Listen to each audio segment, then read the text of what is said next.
Red Hawk, you have a nice booth here at Florida Caverns State Park. Will you tell me a little bit about your setup and yourself? Glad to. We were representing the Seminole Creek, 1830s.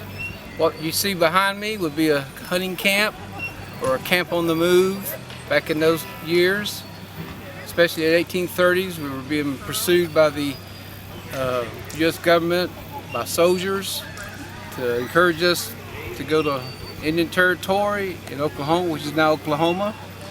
But a lot of the people at those times decided to fight and stay here because this was their home. And we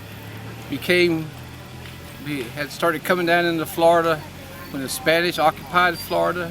It was belonged to Spain, and we were encouraged to come down and settle. And we lived in this area for a while, and then slowly as more settlers came in and more soldiers came, we slowly went further south into Florida. And when the war started, after the wars in the mid-1850s, what was left of the Seminoles was around 300 then.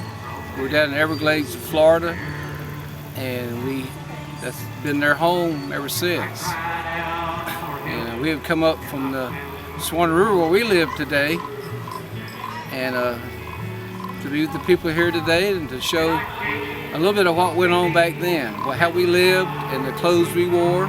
What I'm wearing is a plain shirt.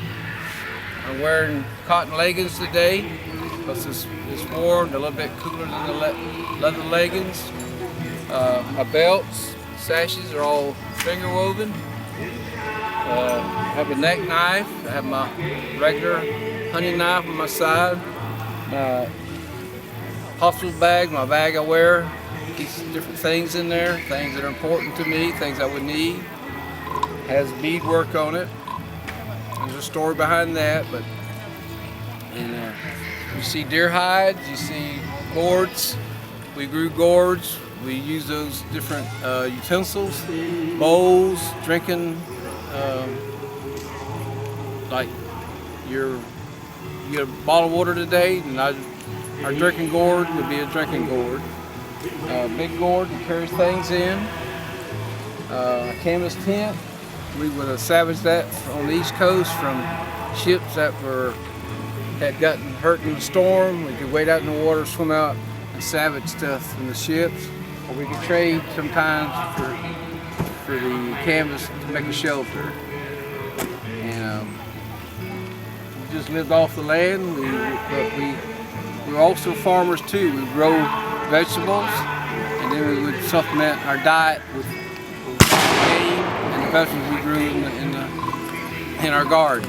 And everybody had a job to do in the village.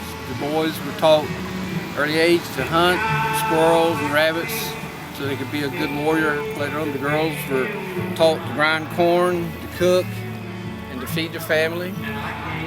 And so the creek raised a lot of corn. They did. And hello.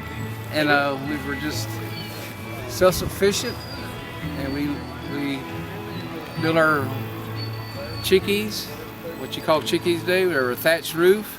They were built off the ground. You had a sleeping one, you had a cooking chickee. You could, they were built with open, the air would flow through. They were very healthful, very cool living in there.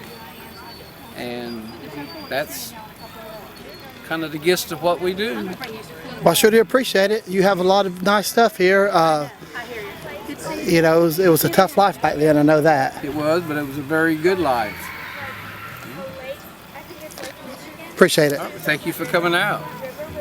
How old are you? You're 11. These are deer skins.